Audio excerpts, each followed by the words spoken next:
Hello and welcome to the Extremis Publishing podcast. I'm Tom Christie. Scotland's pilgrim heritage is the subject today, and our guide is none other than Mr. Nick Cooke.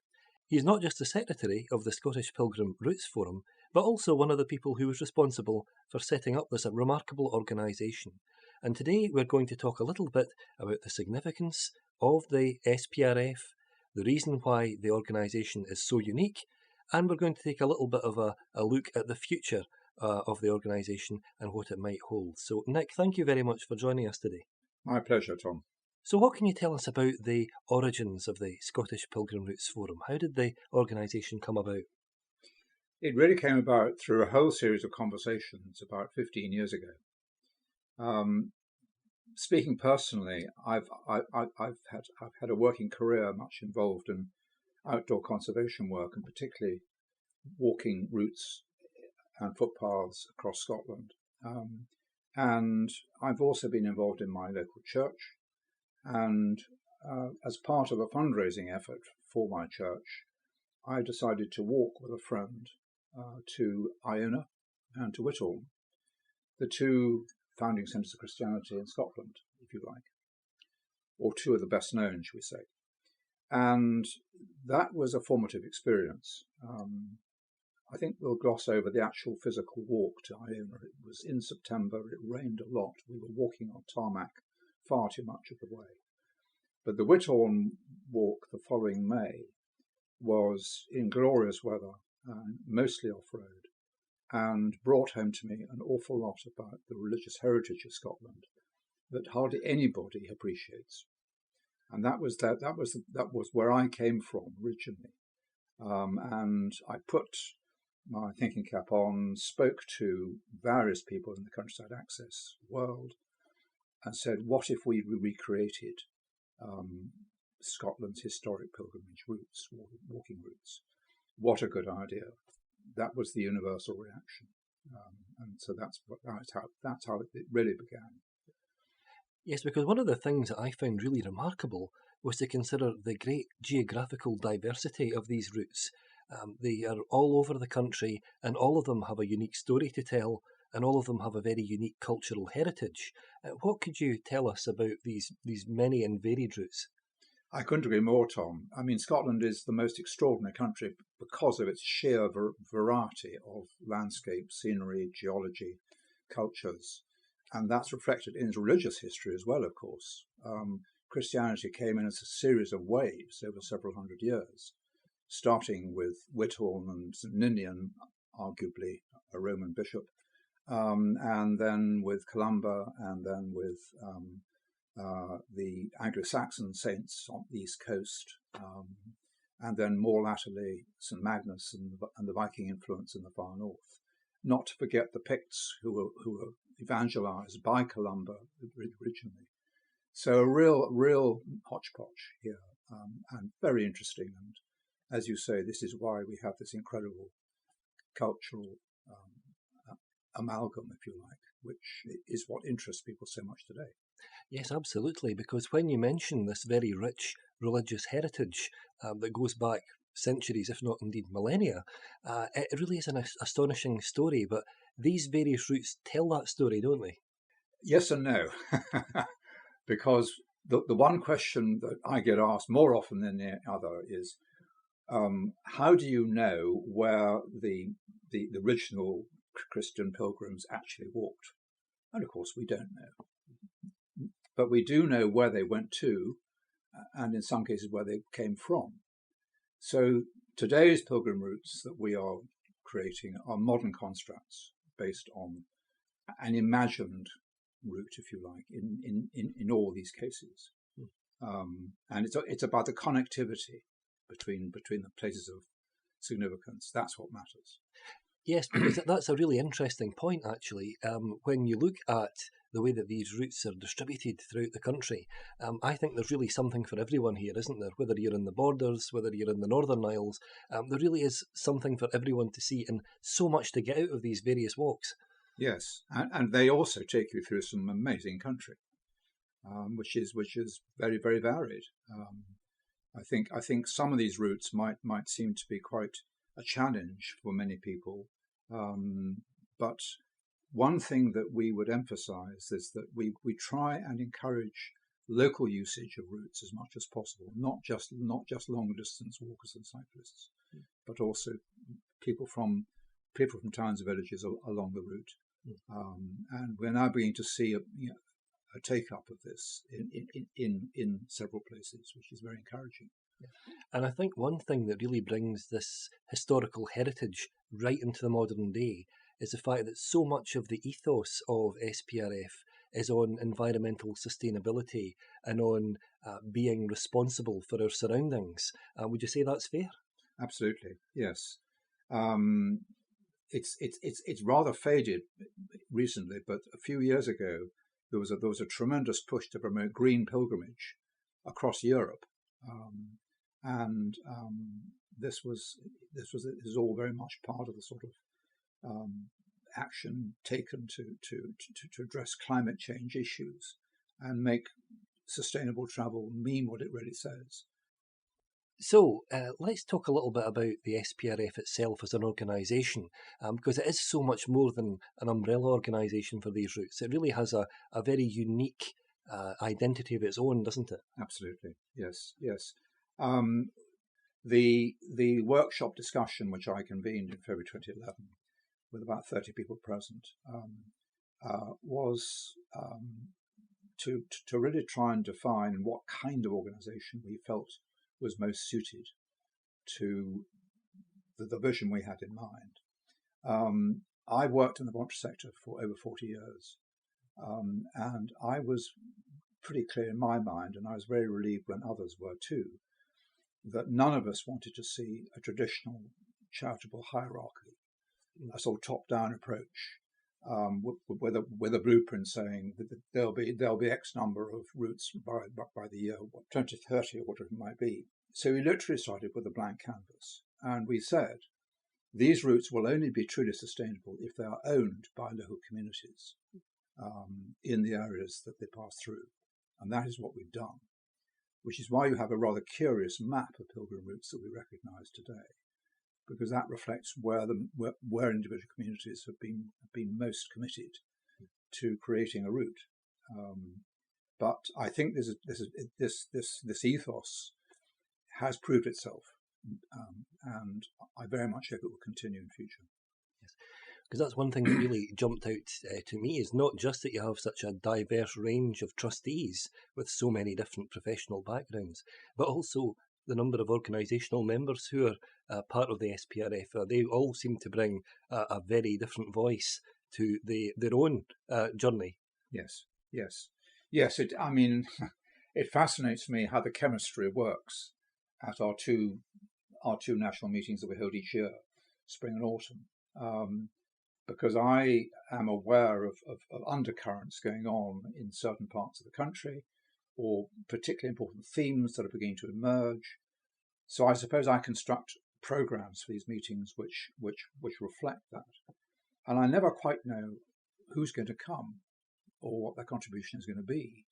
But I can tell you that every time we have the most amazing inputs from, as you say, a very diverse range of organisation members and individuals, and the Bothwell meeting, which you were at the other day, is a classic example.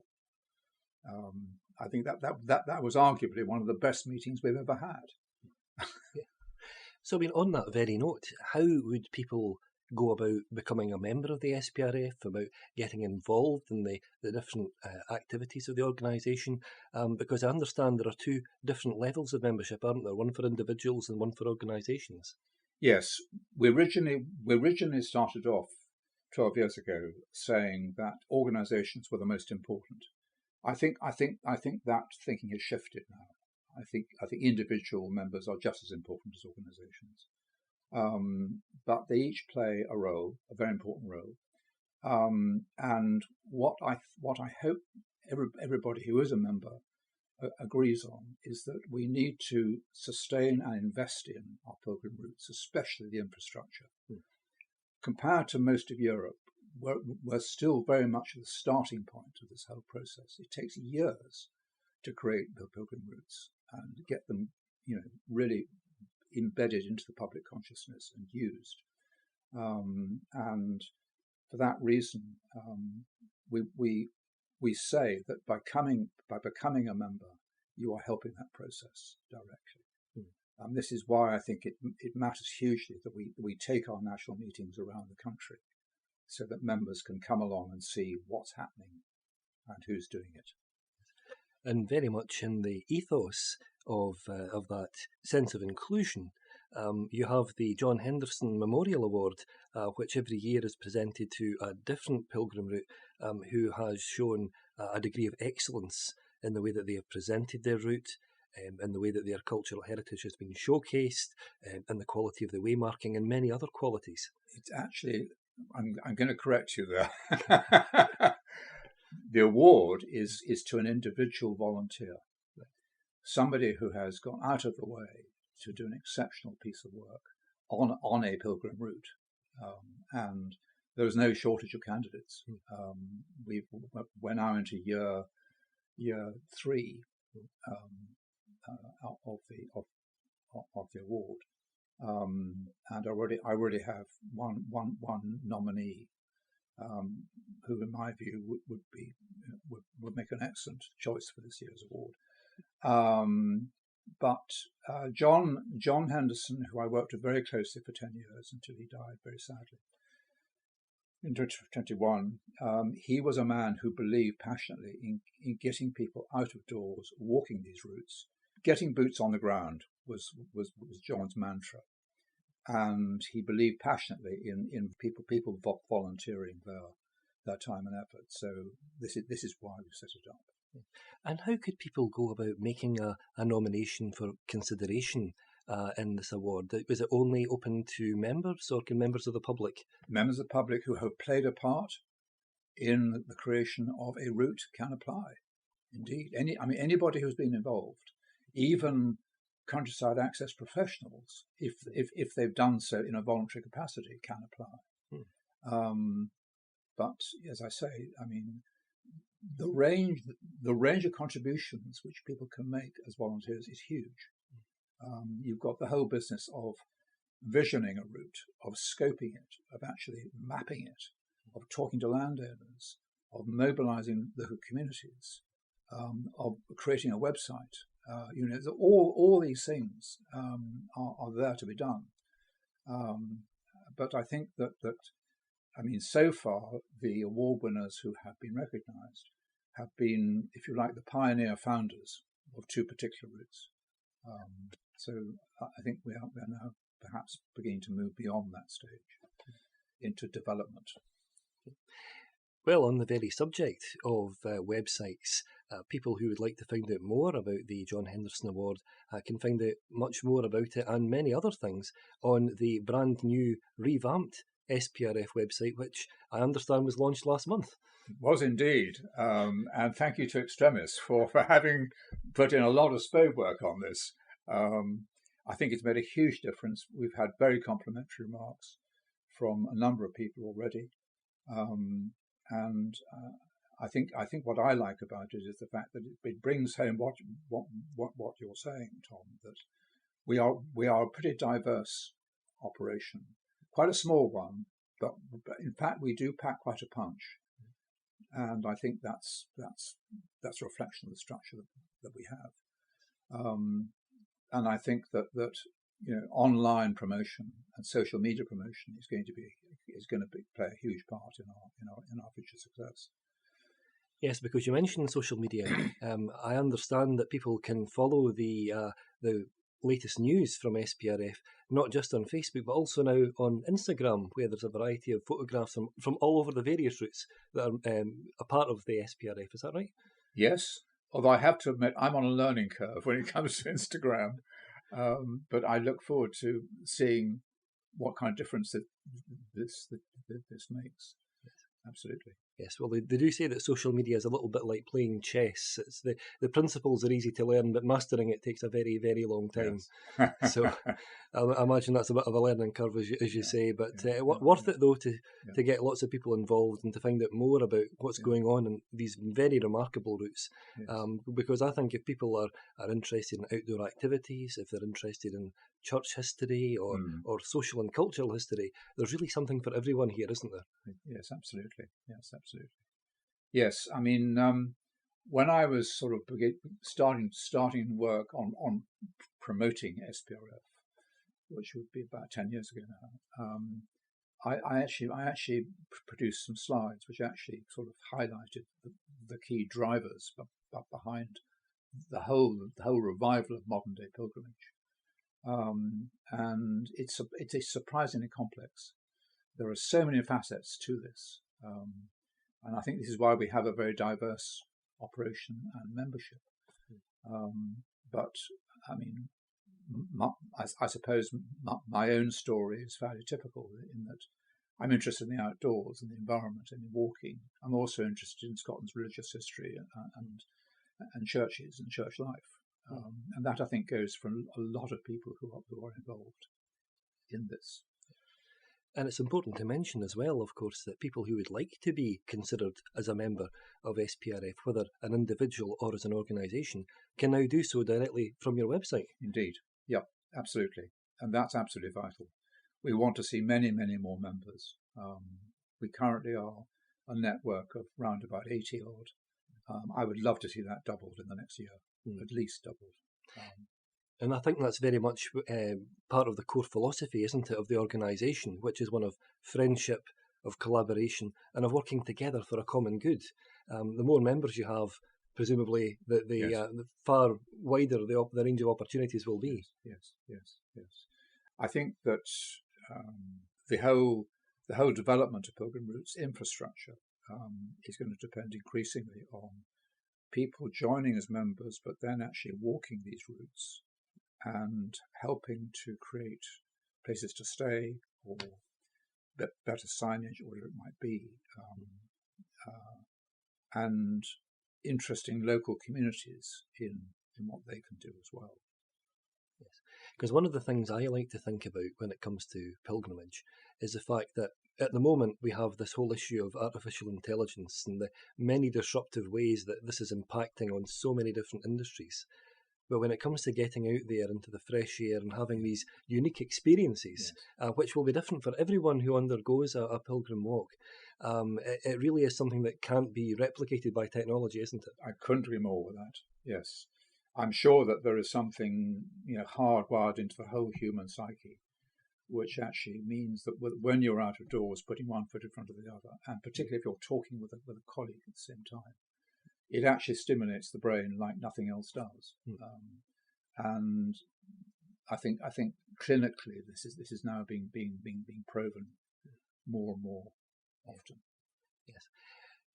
And to follow that very theme, actually, one of the things I would like to ask you is, what do you think the future holds, say, in the next 5 years for SPRF? What kind of direction would you like to see the organisation go in, and what kind of achievements would you like it to be looking at in the long term? Well, the short answer is more of the same, but I would add in an extra ingredient into all this, which is to strengthen our links with Europe and the international side of pilgrimage. We have quite good connections with Germany and Scandinavia. We would like to expand that a lot, and there are some interesting plans in the pipeline. We may well see the first exchange pilgrimage with Norway in 2025, and I'm very keen on what the Germans do in Hamburg every February, which is to hold what they call a Pilgermesse or Pilgrim Mass, which is a kind of trade convention for pilgrim routes. And something like 40 groups come together in this huge church in Hamburg. That's the kind of thing I would like us to do here. And I think that would really raise our profile hugely. The other key avenue for progress, in my view, is to develop a much closer working relationship between SPRF and Scottish Government and public agencies. This is really something that we need to do badly, and I think it's a reflection of what's been going on in Scotland in the last 5 or 6 years. That we have far less contact with the public sector than we used to. That needs to be rectified. Well, it would be remiss of me not to ask, with so many different and varied routes, I appreciate it would be impossible to recommend any one of them, but what would you say would be your advice to people who are perhaps new to pilgrim routes and are looking to pick up their boots for the first time and really get involved in walking these remarkable routes? Bearing in mind what the Scottish climate could be like, I would suggest that you start off by not being overambitious.